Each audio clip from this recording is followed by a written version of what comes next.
Assalamualaikum warahmatullahi wabarakatuh. Good afternoon, everyone. I hope all of you are always in good health. Hello, my name is Faridatul Azman, and today in this subject, I will explain to you about educational movements and reform by Jenny Valentin and her friends in their book The Sociology of Education: A Systematic Analysis. Social and educational movements reflect the diversity of opinions present in a society, as well as the range of perceived options. Systems experience pressure to change from movements in society. Change may involve minor modification in existing programs or major structural and curricular change. Movements are only as effective in changing societal institutions as the attention they attract and the feasibility of the program they propose and stimulate. Some movements seek inspiration from the existing structure, and in this chapter we have reviewed theory of movements, the educational periods that have influenced today's education, movements in the United States with specific example and trends in movement. The nature of educational movements. Systems change because of constant internal and external pressures from many sources. When change is brought about in one system or subsystem of society, such as education or politics, it will affect other systems. Social movements are one major indication of the direction in which a society is moving and of the constant pressure for change on part of the system. During the Renaissance in Europe, the concept of the well-rounded and liberally educated person was developed. Several typologies of movements have been constructed. The following is a summary of types of social movements most relevant to our discussions. First is reform movements believe that certain reforms are necessary, usually in specific areas of society such as education. The second, regressive movements aim to put the clock back, reverse current trends, and return to a former state of affairs. The third, revolutionary movements are deeply dissatisfied with the existing order and seek to reorganize society, including education. And fourth, utopian movements include loosely constructed collectivists arguing for radical change, such as the 1960 counterculture movement. And the purposes of the remainder of this chapter are twofold. First is to stress the impact of educational movements on school systems. And the second, to discuss some major educational movements that have influenced education in the United States and other countries. Early educational movements propose and function for society of early European education. Societies at this time didn't rely on a formally educated class to perform necessary functions. Education of a formal type, however, could be found at the castles of great lords where young knights were trained in the skills of military tactics and the code of chivalry. Educational movements in the United States. First is the public school movement. After the Civil War, urbanization and industrialization led to demands for more access to education and a greater emphasis on private benefit. First is with the industrialization and urbanization of the northern United States, many people were concerned about the well-being of children. School provide one alternative to working long hours in the factories. The second, industrialists sought ways to educate and urbanize those coming to towns from rural areas to make them reliable. compliant workers.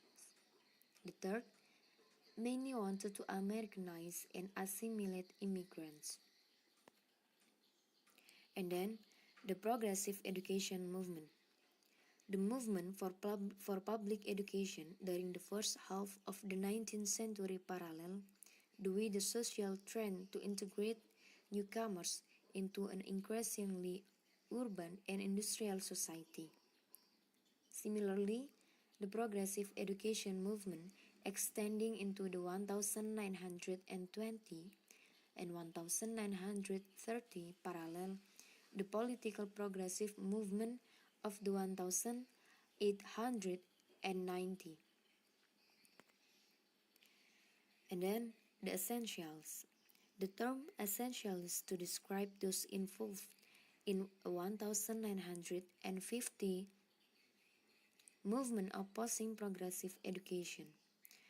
Essentialists were particularly vexed about an offshoot of progressive education called the life adjustment movement, which they believed reduced education to teaching survival skills such as home economics, driver education, and personal hygiene, ignoring the intellectual mission of schooling to teach disciplines.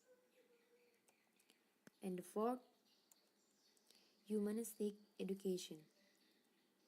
From the humanistic education movement came interest in an area of preparation for life called moral education, also known by such terms are moral development, civic education, citizen or moral education, moral sensibility, moral reasoning, and values clarification.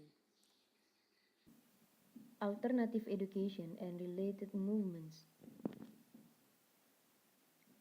From the humanistic philosophical perspective came the origins of the alternative education movement, with its emphasis on the whole child. It is impossible to speak of one philosophy that all in this movement share, but terms used to describe the schools loosely adhere to philosophical tenets including free, open, innovative, experimental, new, and radical. Developing world alternative educational movements. Changing the educational power structure was also the goal of some third world educators. In pedagogy of the oppressed 1970, Brazilian educator Paulo Freire asserted that literacy among oppressed peasants could be 447 increased by leading these people to an awareness of their cultural reality, and thus giving them the knowledge and its attendant power to fight back against the oppressor. Open classrooms have their roots in the progressive education movement, sometimes called open education, open schools, and open space. They began in the 1970 and are characterized by the following. First is concern over quality of teacher-child interaction, warmth and acceptance, children taken seriously. The second, emphasis on cooperation, not competition, and few behavioral problems. The third, freedom of movement and use of materials within certain boundaries, communication among children, and the fourth, other factors relate to positive self-image and willingness to take risks and persist.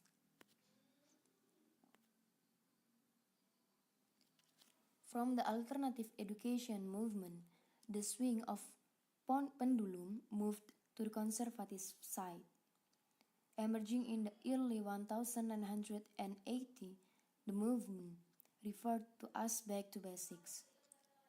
Supporters of basic skills education are good that schools should be guided by essentialist principles. including the following. First, the elementary school curriculum should aim to cultivate basic tool skills that contribute to literacy and mastery of arithmetical computation. And the secondary curriculum should cultivate competencies in history, mathematics, science, literature, English, and foreign language. And the third, schooling requires discipline and a respect for legitimate authority. Private schools thrive on the discontent of frustrated parents who want a reprieve from the conflicts over desegregation, the perceived lack of discipline, and apparent lowering of standards. And then, accountability movements. Accountability has meant many things, but it usually includes the frequent testing of student learning against specific and explicit standards of achievement set by states. Schools not achieving set standards of pupil achievement are required to develop plans for achieving them. And the fourth part is structural and curricular change in the schools.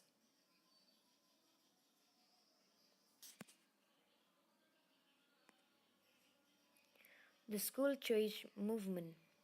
School choice is a fast growing innovation in public education, with almost 27% of public school students in the United States participating in some form of choice. The mix of school qualities, characteristic of local residents, availability of transportation, peer effects, and other forces determine who chooses and whether their choice are successfully realized. The importance of a school's attendance zone is long gone, and the increasing number of schools and their variety now complicate the distribution of students among schools. And then small schools movement. An important related development to the school choice movement has been the trend to create smaller schools.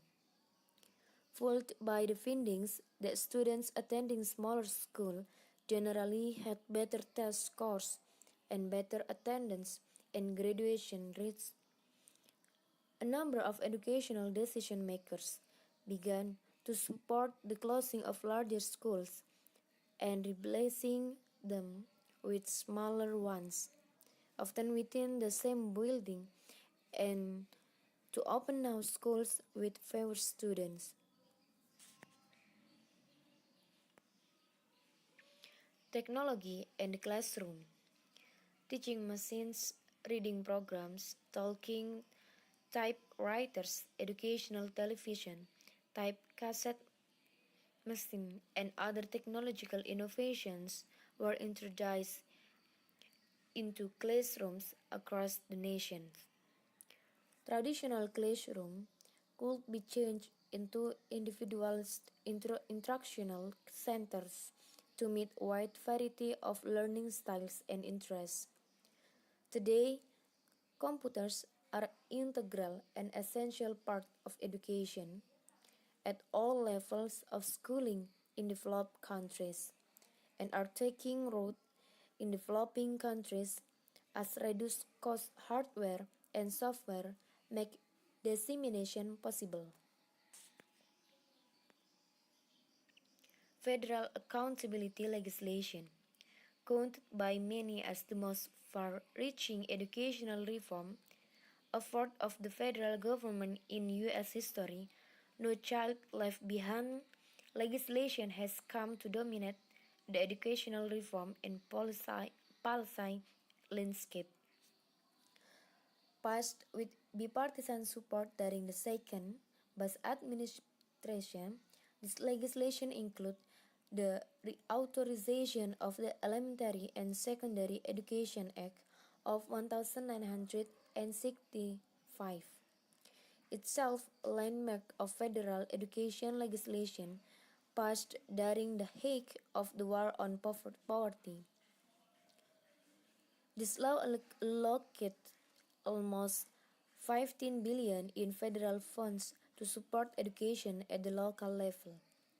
While this is a fraction of the total funds expended in support of public elementary and secondary education, most of which comes from state and local sources. It gave the federal government considerable leverage in directing educational policy.